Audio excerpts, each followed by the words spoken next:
So case number 9 जो आपका बड़ा फेवरेट ड्रामा बन चुका है। इस ड्रामे की एक ऐसी बात है जिसके ऊपर आपका बिल्कुल भी ध्यान अभी तक गया ही नहीं होगा। एक ऐसा मोड़ आने वाला है, मान लो एक ऐसा ट्विस्ट जो आपको अच्छा खासा हैरान करने वाला है। ये ट्विस्ट आपको बिल्कुल इंडियन ड्रामों जैसा लगेगा, लेकिन भैया काफ़ी लॉजिकल ट्विस्ट है और काफ़ी ज़्यादा रिलेटेबल भी। जब मैं आपको आज की इस रिव्यू में बताऊंगा इस ड्रामे की आने वाली स्टोरी, तो आप एक दफ़ा हिल जाओ। तो कौन सा है वो ट्विस्ट, क्या होने जा रहा है, लेटेस्ट एपिसोड कैसी थी और ख़ास तौर पे ये ड्रामा किस ऑडियंस को बहुत ज़्यादा पसंद आ रहा है, इन सभी क्वेश्चंस के आंसर मैं आज के इस वीडियो में देने वाला हूं। लेकिन उससे पहले आप लोगों को बताना चाहूंगा कि भैया पीके लग्जरीज के ऊपर चल रही है वेडिंग सेल। अगर आप चाहते हैं कि अपने घर में दुनिया के बेहतरीन लग्जरी होम डेकोर रखें या करें ऐसे में किसी को गिफ्ट, तो भैया नीचे पिंड कमेंट में और डिस्क्रिप्शन में आपको लिंक मिल जाएगा। अभी जाएं, अपनी मर्जी का होम डेकोर खरीदने के बाद हमें अपना फीडबैक देना मत भूलिएगा। PK Luxus.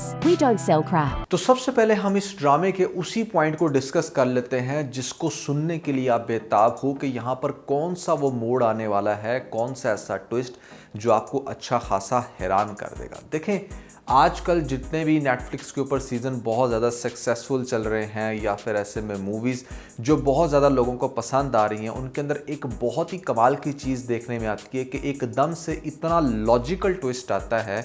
कि वो आपको शॉक में भी कर देता है और वो पॉइंट आपको देखने का मज़ा भी बढ़ाता है। क्योंकि इससे पहले क्या होता था कि ट्विस्ट तो आते थे मूवीज़ और ड्रामास के अंदर, लेकिन वो इतने लॉजिकल नहीं होते थे। यहाँ तक कि लोगों को गायब करके दोबारा से भी ले आया जाता था, जिसकी वजह से उस टाइम तो लोग आज से 15-20 साल पहले इम्प्रेस हो जाते थे, बट आजकल नहीं होते। आजकल लोग कहते हैं कि ये क्या बकवास है। लेकिन ट्विस्ट भी ऐसा होना चाहिए जो बहुत ही ज़्यादा स्टोरी के साथ या ओवरऑल उसके अंदर एक रियलिज्म हो। तो वो कौन सा ट्विस्ट है जो आपको इस ड्रामे के अंदर दिखाया जा सकता है, अब ज़रा गौर से आपने सुनना है। देखो, एक पॉइंट था बड़ा नोट करने वाला लेटेस्ट एपिसोड में कि जिस टाइम हमारा कामरान आकर अपनी स्टोरी बताता है,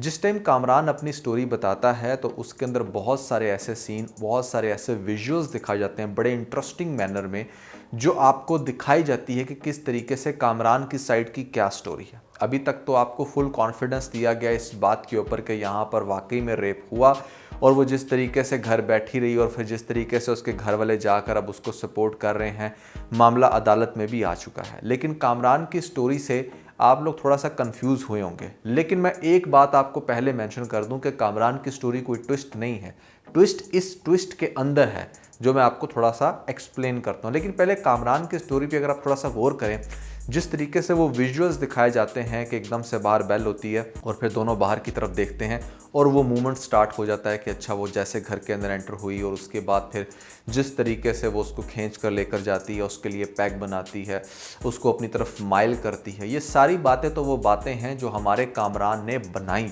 क्योंकि यहाँ पर वो अपनी वाइफ को इस बात का यकीन दिलवाना चाहता है कि मेरा उसके साथ अफेयर चल रहा था जिसमें वो खुद भी बराबर की शरीक थी। अब यहाँ पर चूंकि उसने मेरे साथ निकाह नहीं किया, तो अब यहाँ पर चूंकि मैंने उसकी डिमांड नहीं मानी, तो उसकी वजह से उसने मेरे ऊपर ये इतना बड़ा एलिगेशन लगाया। अब ये तो है तस्वीर का एक रुख, बल्कि इनफैक्ट ये तस्वीर का दूसरा रुख है जो आपको कामरान ने दिखाया। मैं आपको तस्वीर का तीसरा रुख दिखाने जा रहा हूँ। जब ये सारी बातें कर रहा था, जिस टाइम ये मंजरकशी हो रही थी, तो थोड़ा सा गौर करने वाला पॉइंट ये था कि यहाँ पर कामरान का और ख़ास तौर पे जो उसकी वाइफ थी उसका ड्रेस चेंज नहीं होता, उनका ड्रेस वही रहता है और आपके सामने मंजरकशी की जाती है कि किस तरीके से बिल्कुल डिफरेंट ड्रेस के अंदर हमारे पास जो थी वो आई थी हमारी ये सहर, और इस तरीके से आकर वो सारा कुछ करती रही। अब ये चूंकि झूठ पर मबनी बात थी तो इसलिए उसका ड्रेस ही चेंज कर दिया गया। लेकिन अगर आप उस पॉइंट के ऊपर आते हैं जिस पॉइंट पर यहाँ पर मुझे ये तीसरा बड़ा ट्विस्ट लग रहा है जो मैं अब आपको बताने जा रहा हूँ, वो ये कि कामरान का ये क्लेम कि यहाँ पर वो इस सब के बाद मुझे कन्विंस करती रही और यहाँ पर ब्लैकमेल भी करती रही रोहित के सामने कि अब इसको मेरे साथ निकाह करना होगा, क्योंकि वो ये चाहती थी कि चाहे कुछ भी हो बस हमारा निकाह हो जाए और ये किरण को डिवोर्स दे दे। इस पॉइंट को अब आपने थोड़ा सा गौर से सुनना है। देखिए, जब ये बात कर रही थी तो हमारी जो सवा कमर का सीन दिखाया गया है वो एग्जैक्टली वही सीन दिखाया गया है, उसी बॉडी शेप में और उसी कंडीशन में और उन्हीं कपड़ों में जिसके साथ इसका वो वाक़या होते हुए दिखाया गया। दैट मीन्स कि जिस टाइम इसके साथ ये वाक़या हो गया या यहाँ पर कामरान ने इसके साथ ये कर दिया था, तो उस टाइम हमारी सहर मैडम जो है वो वहाँ पर खड़ी हो जाती हैं और वो इस बात पर बाज़िद होती हैं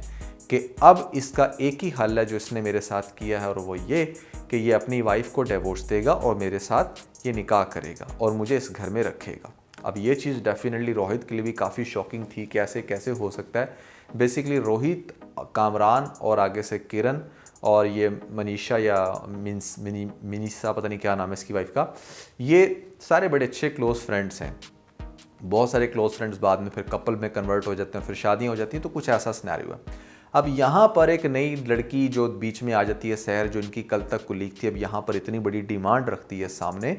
तो वो चीज़ थोड़ी सी उसको हिला देती है। अब ये जो पॉइंट है that can be real in a that sense कि जब इसने उसके साथ कुछ ऐसा किया तो इसने अपनी डिमांड सामने रखी। इसने कहा कि नहीं, अब तो मतलब मान लो कि यहाँ पर मेरे साथ ये शादी करेगा ही तो छोड़ूंगी। इसके अंदर एक और रुख भी है, और वो ये कि ये वाकई उसके साथ फ्लर्ट कर रही थी या फिर उसको खुद से मौका दे रही थी, क्योंकि उसका कैरेक्टर पहले से ही ख़राब था, तो ये उसको खुद से मौका दे रही थी ताकि वो इसके साथ कुछ ऐसा गलत करे और जिसके बाद फिर ये डिमांड उसके सामने रख सके। देखें, एक बात आपको समझनी पड़ेगी, नो डाउट कि पाकिस्तान क्या पूरी दुनिया में बहुत सारी लड़कियों के साथ रेप होते हैं, लेकिन उनके अंदर बहुत ज़्यादा जो कॉमन चीज़ देखने में आई है ना, वो ये कि रेप 90% जिन लड़कियों के साथ होते हैं वो अंडर 25 होती हैं। वो आपको 40+ या फिर 35+ गर्ल्स के साथ है, ऐसा नहीं मैं कह रहा नहीं है बहुत कम रेशो है, शाज़ो नाज़ो, ज़्यादातर कम एज की लड़कियों के साथ,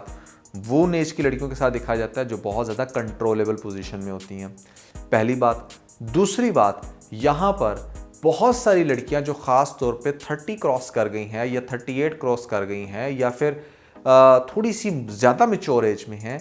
उन केसेस में ज़्यादातर देखने में आया कि लड़कियाँ उल्टा फंसा रही होती हैं बंदों को, क्योंकि किसी न किसी तरीके से वो लाइफ में ऐसे फेलियर पॉइंट पर आ जाती हैं, अपने आप को लूज़र बना लेती हैं कि उनको और कोई रास्ता नज़र नहीं आता सवाए इसके कि अब किसी बंदे को ब्लैकमेल ही करके शादी कर ली जाए। क्योंकि शादी समहाउ पाकिस्तान में एक बहुत बड़ा इशू है, लोग नहीं करते। गर्ल्स अपनी मेजर जो एक सबसे खूबसूरत एज होती है आपकी 18 साल से 28 साल तक या फिर 25 साल तक, उसको ज़ाया कर देती हैं और उसके बाद फिर सारी ज़िंदगी भागती रहती हैं। और वो जब उनकी डिमांड पूरी नहीं होती शादी वाली, तो वो फिर इस तरह के हथकंडों पर आ जाती हैं। तो कुछ ऐसा सीन भी आपको दिखाया जा सकता है कि the case number 9 is that all about it, कि जहाँ पर आपको एक्चुअली में जो मंजर कशी की गई वैसा कुछ नहीं हुआ था। वो घर में भी इसीलिए बैठी रही क्योंकि उसके साथ कुछ ऐसा हुआ नहीं, क्योंकि अगर फ़ौरन से जाकर वो टेस्ट करवा लेती तो निकलना ही कुछ नहीं था। सो ये चीज़ आपके सामने अगर लाई जाए तो obviously that's going to be very shocking turn for you guys to watch in this drama, क्योंकि पाकिस्तान में ना नॉर्मली ऐसा होता नहीं है, but we can expect anything within this drama. Otherwise अगर ये ट्विस्ट नहीं भी आता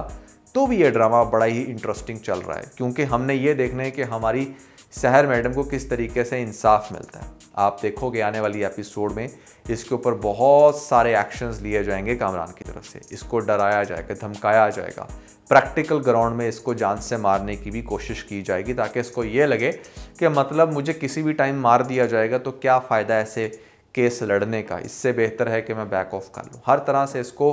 प्रेशराइज करने की कोशिश की जाएगी कि ताकि ये इस केस से पीछे हटे। लेकिन इसकी वकील बड़ी समझदार है, वो हर चीज़ को बड़े अच्छे से इसको बयां करती है कि इस तरह के केसेस में किस तरीके से जो है हमारी जो विक्टिम होता है उसको बहुत ही ज़्यादा डराया धमकाया जाता है, उसको ट्रोल किया जाता है ताकि वो अपने केस से बैक हो जाए, जो कि बहुत सारे केसेस में हो भी जाता है। या तो विक्टिम को पैसे ऑफ़र किए जाते हैं, या फिर उसको जान की धमकी दी जाती है, या फिर उसको सोशली बदनाम करने की धमकी दी जाती है। यानी कि एक इंसान जो डेफिनेटली मर रहा है चाहे गलत काम करके ही, वो मरने से पहले अपने हाथ पांव तो सारे चलाएगा ना। और फिर अगर वो इंसान स्ट्रांग हो कामरान जैसा, तो डेफिनेटली वो फिर आपको बहुत ही ज़्यादा हार्ड टाइम दे सकता है, उसका वकील बड़ा हार्ड टाइम देगा, जो इस ड्रामे के अंदर काफ़ी ज़्यादा इंटरेस्टिंग पॉइंट है। तो ओवरऑल बड़ा ही कमाल का ड्रामा है, बहुत ही कमाल की इसकी केमिस्ट्री है और सभी एक्टर और एक्ट्रेसेस ने कमाल कर छोड़ा, बहुत ही अच्छी एक्टिंग के साथ, और ख़ास तौर पे ड्रामा लिखा बड़ा अच्छा गया। एंड मोस्ट इम्पॉर्टेंटली आजकल ये शाहज़ेब खानज़ादा की जो वाइफ हैं ये काफ़ी ज़्यादा मशहूर हो चुकी हैं। सुनने में आया कि इन्होंने और इनके हस्बैंड ने मिलकर ये ड्रामा लिखा है और यहाँ पर कुछ लोग जो है वो थोड़ा सा इस चीज़ को भी फैला रहे थे, रूमर्स थे कि भैया देखो किस तरीके से हमारे इंडस्ट्री के अंदर जो है वो फेवरेटिज़म चलती है, यहाँ पर अच्छा किस तरीके से वो चूँकि उसकी वाइफ थी शाहज़ेब खानज़ादा की तो इसलिए उसको हर पल जियो के प्लेटफॉर्म पे ये सारी ड्रामे के अंदर काम मिल गया। बट देखा जाए तो भाई चाहे वो नेपोटिज़म के थ्रू आ रहा है या रेफरेंस या व्हाटएवर, अगर एक एक्टर या एक्ट्रेसेस काम अच्छा कर रही हैं तो हमें उनको अप्रिशिएट करना चाहिए, जो कि इस ड्रामे के केस में सभी को करना बनता है। तो बड़ा ज़बरदस्त ड्रामा है, बहुत अच्छे रिमार्क्स हैं मेरे इस ड्रामे को लेकर। आपके कैसे हैं आपने कमेंट्स के अंदर मुझे ज़रूर बताना है। इसके अलावा अगर आप लोगों ने हमारा लेटेस्ट TBC नहीं देखा तो ऊपर आपको लिंक मिल जाएगा, जल्दी इस लिंक पर क्लिक करके वीडियो देख के अपना फीडबैक मुझे ज़रूर दीजिएगा।